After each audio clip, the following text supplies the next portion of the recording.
Well, it is legal now for you to ignore your boss and put your work phone on Do Not Disturb after office hours in Australia.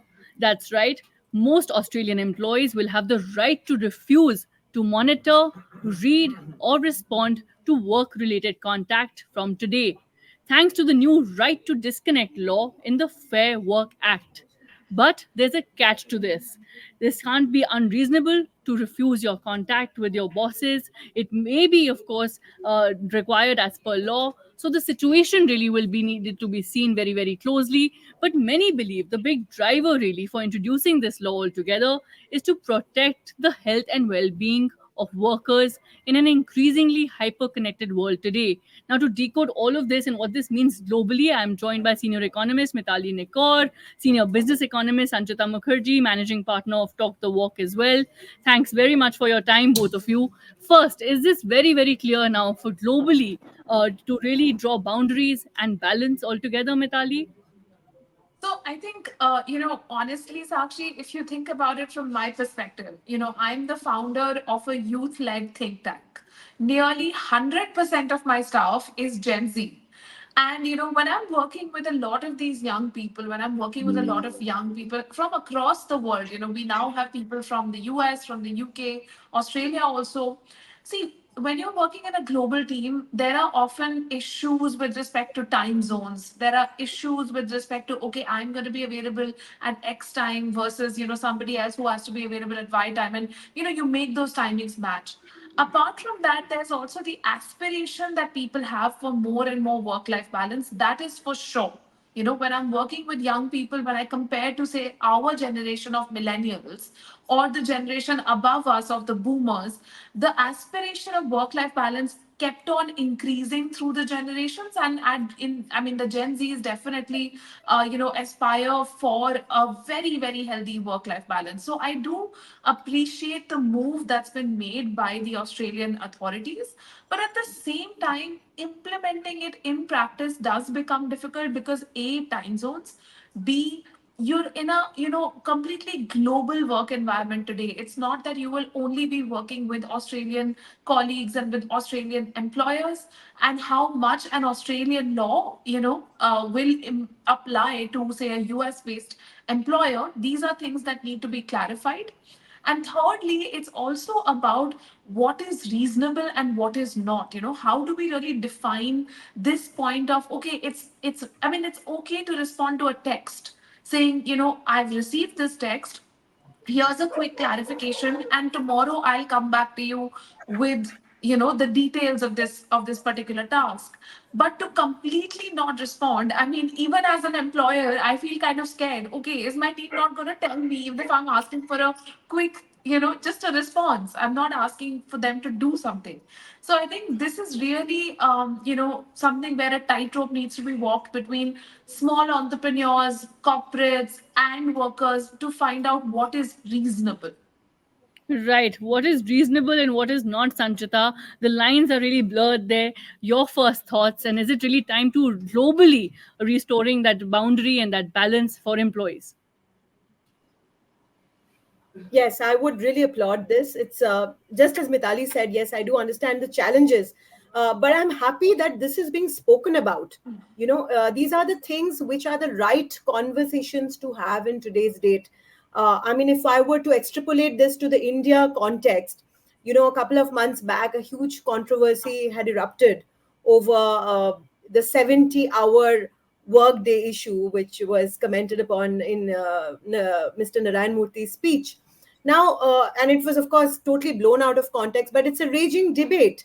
Now, let's understand in the Indian context, it's not just IT as a sector, right? And I can argue both sides of the coins. While India's massive economic growth has also been because of a very huge IT industry doing very well globally with a global edge and competitiveness, because Indians went all out to run these companies at all odd hours and all of that. We also attracted a lot of negative nomenclature like slave ships and things like that. But however, having said that, IT industry was the edge and was the very mantle which was the crux of India's huge economic boom. right? So that was the edge. And in today's date, the question again remains that, are we ready to lose that edge to, say, a country like Philippines or Vietnam or these other, Mexico, in which large number of people are joining the workforce and they're hungry for business, they're hungry to take on any work Indians leave. So that will be a cost to our economy. But having said that, what exactly is the work life balance per sector? So it's not, again, not just the IT sector. I mean, if one were to look at statistics, look at the number of engineering graduates, right? We have 2,500 engineering colleges, 4,000 polytechnic colleges. You have so many professionals coming, colleges coming up. See, there were some researcher statistics that I was reading. Apparently, 68% only of the engineering graduates are employed, right? 48% of engineering graduates who are really qualified, they are not employed at all, and they join the gig workers. Now, if you are to look at gig as an economy, I mean, India's, as per the International Labour Organization, ILO, the average work of an Indian worker from adult age to 35 would be 47.7 is what they have quoted. But if you look at the gig economy, all these overqualified engineers who are joining the gig workforce because they're not getting jobs because of the AI onslaught or whatever it is, cost cutting measures, they are even delivery boys, I mean, giving out delivery packages and Amazon, Swiggy, Zomato, all of that. I mean, they typically work what, 10, 12 hours a day, right? So, I mean, it's much more than 70 hours a week, right? So, how do we address that sector? So, I think instead of a uniform blanket law, which can work for Australia, it definitely will not work for a country like India, which has so many sectors. One needs to take the layers off, have a common unified policy in terms of which sector are you in. Financial services, are you in IT, are you in construction, are you a gig worker, what is your gender, what is the infrastructure challenges you're placed with. In Bangalore, people are stuck in traffic jams for 2 to 3 hours at a time, right? So is it really productive?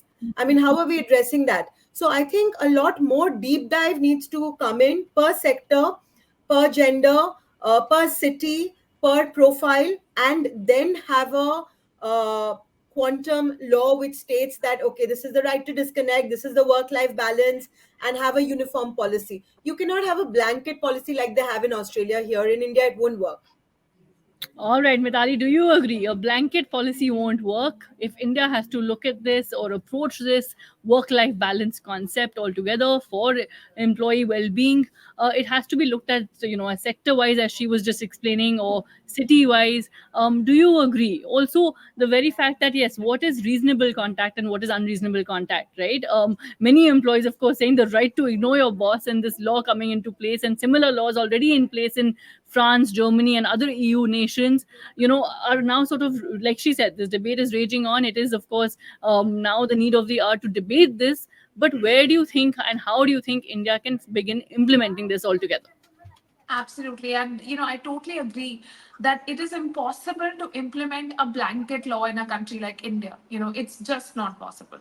But even in Australia or in any other Western economy as well, these laws are reeking of classism in some way, because you have a gig economy in Australia as well.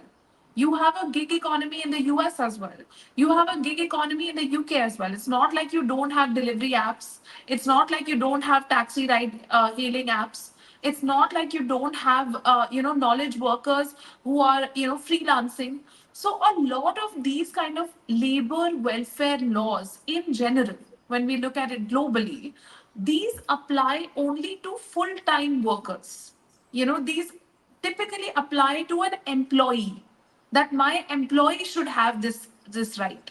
But going forward, when we look at the nature of the global economy, not only India or Australia, but consider any country, almost 30 to 50% of the workforce that will be created in the next decade or 2 decades, whether it's at the high end of the knowledge economy in the tech sector or at the very low end of unskilled or semi skilled workers in the gig sector, is not going to be falling into this category of being an employee or a staff of a company. It will be somebody who is self employed and does not have those rights of an employee. So, what are the rights of somebody who is self employed? I'm a freelancer. Do I have the right to ignore my client after a certain time? Absolutely not. If I have to survive and if my business has to even just survive, not even thrive, just to be at that level where other people are also competing, I have to respond to them even if I'm swimming in the ocean on my vacation. Be like, yes, sir. What can I do for you, sir?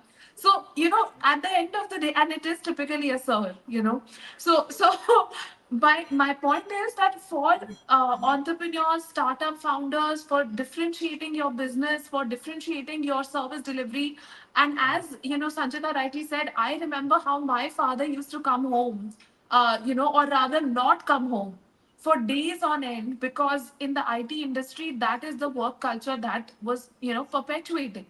But I think the conversation we need to have is, how can we have more flexibility? How can we build in flexible work arrangements?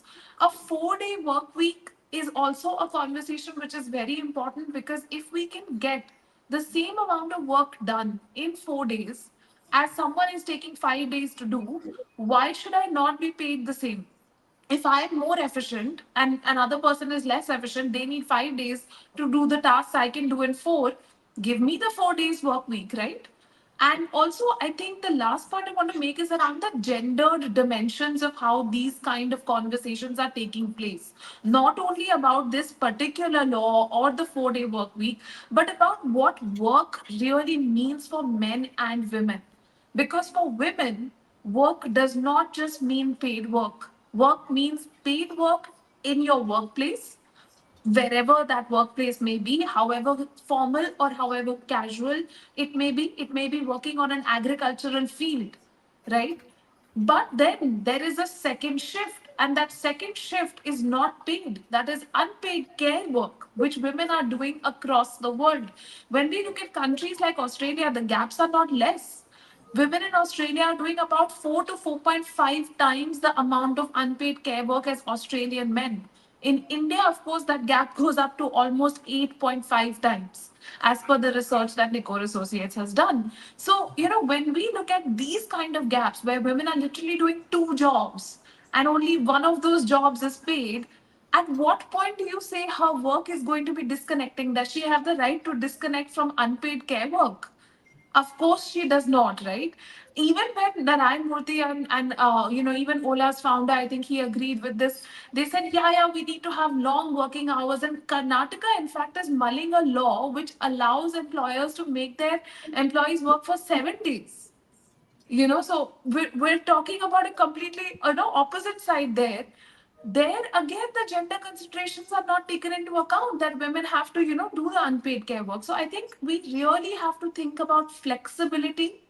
What are hours as per a person? A person working 8 hours, logging those in, can be at any time.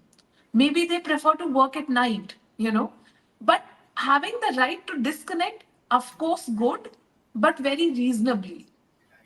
Right. Sanchita, do you agree? It is really time for a flexible approach across the world, not just in India. Globally, a flexible approach is needed. Globally, gender consideration is obviously needed, as Mitali just explained.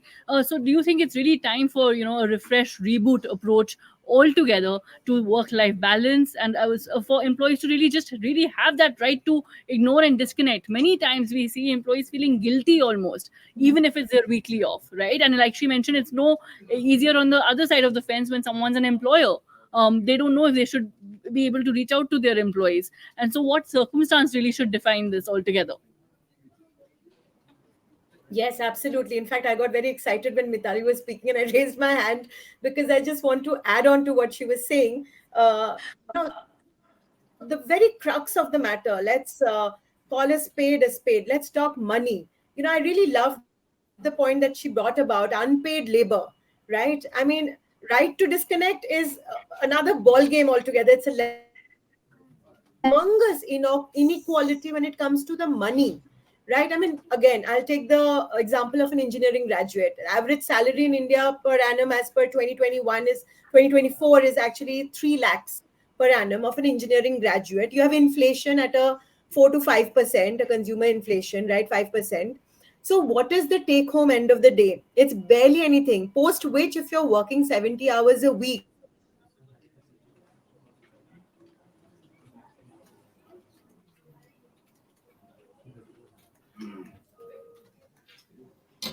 inequality is too stark. So I think what one needs to discuss is that if you're having those kind of expectations from an employee as an employer that you put in 70 hours a week, it should be voluntary. Am I willing to work at 3 lakhs per annum salary for 70 hours a week? It should be made voluntary for me, right? So that should be voluntary, not mandatory. And if it's mandatory, then hey, I should be given ESOPs along with my fixed. Why am I not being a part of the growth of the company? Why is it that only promoters have a right to grow vis-a-vis the stock buybacks and the performance of the share on the listed space? As an employee, if I'm putting my life and soul and work hours, which are crazy hours, I'm handling US clients, Europe clients, different time zones. I'm literally working 16 hours a day. I should have a right to ESOPs, right? So these conversations need to happen. And policies framed as per industry, because otherwise it's very discriminatory. And she's completely right. In India, we need to have a cultural shift, because a lot of times I feel employees are unable to say anything. That if you get an email from the boss at 11 p.m., you're very, very obliged to immediately respond. Otherwise, it might become an issue next day in the office for the lack of cultural policy shift in the mindset that we need to always be connected. It's technically very impossible, and what it leads to is actually lesser productivity, a very high burnout rate, a propensity for a very toxic work culture, and of course, what I said about the money. It's a humongous inequality. I mean, you cannot be attracting huge number of employees to work for you at pittance, whilst you as a promoter are getting the full run of the equity market in the listed space, courtesy of the stocks that you hold. So the inequality is too stark. These conversations need to happen. Right. So policy framework, a flexible approach altogether, gender consideration very very crucial, and of course, what really measures productivity altogether? Do your number of hours or your time in office really measure productivity, or like she said, if an employee is performing well, then it doesn't really matter the number of days or number of hours an employee is then putting in. So all of these things really do need a global policy framework, a really sector by sector approach, a city wise approach, and no blanket framework at large. But for now, the right to ignore your boss clearly exists in Australia now.